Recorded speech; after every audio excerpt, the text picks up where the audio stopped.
Hi, I'm Caroline Dowd-Higgins. Thanks for tuning into a new episode of Thrive.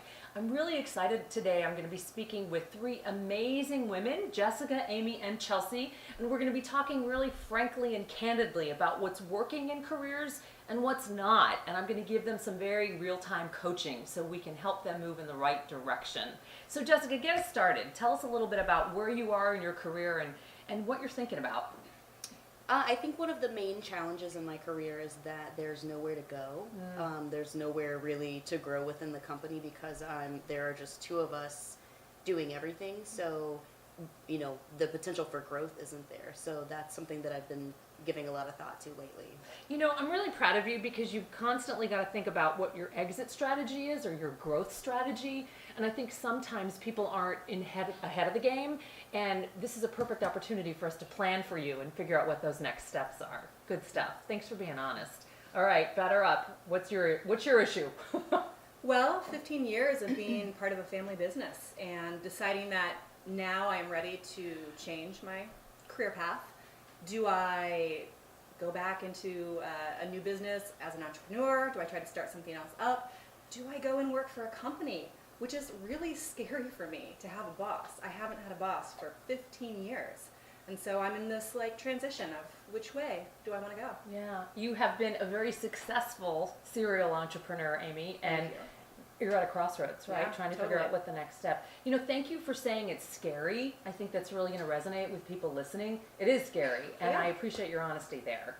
So Chelsea, how about you? What's cooking in your world? Well, just listening to Amy, I've been in business for about 10 years. Yeah. Started independent designer and kind of grew the business into a creative agency. And now that I've got a local business studio, running it as a gallery, and I'm in that kind of that peak of where to take the business. Where we're at, we're really good, but I don't necessarily say we're plateau, but I want to take it to another kind of national business. But then with that comes travel and fun and with the play on work, but that's been my life. It's been into work. Everything has been fun and about that, but it's where to cross that boundary of what is the difference between work and play and personal life. And so life. Right. So I think I hear a kindred spirit, so a little bit of workaholism in there. Yeah. Yeah. It's where to find that ground, and now I'm in my 30s now, starting, if I want to start a family, where does that play life balance come? And it's becoming important to me. I hear you. The mantra for me is enjoy your career, love your life. And sometimes it's hard, especially when you love your work so much, to fit your life in. So we're going to address all of these. So I want to welcome a candid conversation because I think great things happen when women come together, and I think we are natural solution providers. So let's start with Jessica, but let's make this an all play. So if you have ideas for her, bring it on. So Jessica, what I'm hearing is you're trying to think about next steps. And my first action step for you as a career coach is to really identify what your superpower is. Now, you are in an organization that's incredibly successful, but as you said, you're a two-person team, so you do everything, right? So I want you to think about what you do really well that energizes you. What can't you wait to get your hands on? And I want you to give some time and think about that, and we'll circle back to you, but I want you to focus on your superpower, what gives you energy, okay? All right. Do you all know what your superpower is? I think so. I think I can, if I had to write a few things down, I could get there. Okay, good, What I because specialize in. that's a good exercise for everybody, right? Not just Jessica. So, Amy, let's think about you. So, I would like for you to think about how you can mobilize a team. Yeah. I talk about this quite a bit, your own personal board of directors. I believe in the concept of it takes a village. It really does. And women are incredibly helpful and supportive of other women. Here we go, right? You all know each other. You live and work in the same community. And I believe there are other people out there, women and men, right, who will help you figure out what that next step is. So my charge for you is to think about who the people are on your team that can introduce you to new opportunities and network you and help mobilize you. Okay. Absolutely. Yeah. So start thinking about, and maybe they're right here. Yeah. Who do you know? I'll be on your board. Or there you go. Okay. Yeah. All right. So I've got someone already on my board. There's one board Okay. member. Yeah. Brilliant. So you'll be on my board. I'll totally be on And the that's board. good. It's exactly right. Okay, so you are dealing with work-life integration, right? The age-old issue of how do I have my life while I still have this high-energy career. So I want you to think about your board of directors, but very specifically, Chelsea, someone who can be your accountability master, right?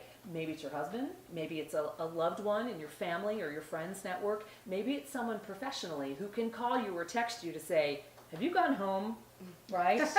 Or, did you take that time to make an appointment to get the massage or to take the bubble bath or to do whatever? When was the last time you did something for yourself?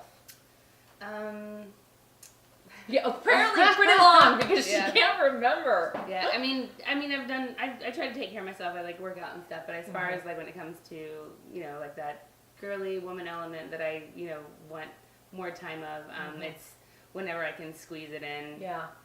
Between everything else for everyone else. Yeah, I totally get it. Do you feel like all three of you, are prioritizing yourselves?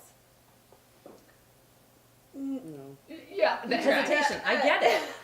Well, I have kids. Yeah. So, that's always a priority. Yeah. And I do try to find the time. I'm a big bubble bath taker. Excellent. That's the number one thing for me. Excellent. But often there's a kid in there with me. So there's whatever it takes, right? Or a dog, right? Well, I can relate to that, and I want to tell you that I'm a work in progress too, right? There's no such thing as perfection. We're always trying to figure it out. But my mission for you today is to really think about how you can focus on yourself, because sadly no one else will, right? Even if you have loved ones in your life, you need to focus on you and what you need. So I want to wrap it up to revise or reiterate what we're looking at, and then we're going to take some time and come back and see how you did, right? Okay. So your homework is to find your superpower. Got it. You got it? Yes. Can we get her a cape? Absolutely. Okay. I love the We can cape. find Okay. one. Yours, Amy, is to build your personal board of directors and come back to the table with some ideas. Okay, so I've got one so far. Yeah, and how they might help you, right? Okay. So it might be that accountability master. It might be someone that's a strategist or a connector, right? You'll know what you need, right? And Chelsea, accountability master, right? Yeah. Someone who can say, take that bubble bath. So I gotta call them up, or they're gonna call me. Like, you're gonna give them the mission of having your back. Okay. Right? Yeah. To say, hey, Chelsea, what are you doing for yourself? Right? And it might be that Friday afternoon text, or it might be that noontime, hey, let's go out to lunch because you deserve it. Okay. Okay? Okay. Are we in? Yes. We're in. We're Totally. in. Okay. Cheers. Cheers. Cheers.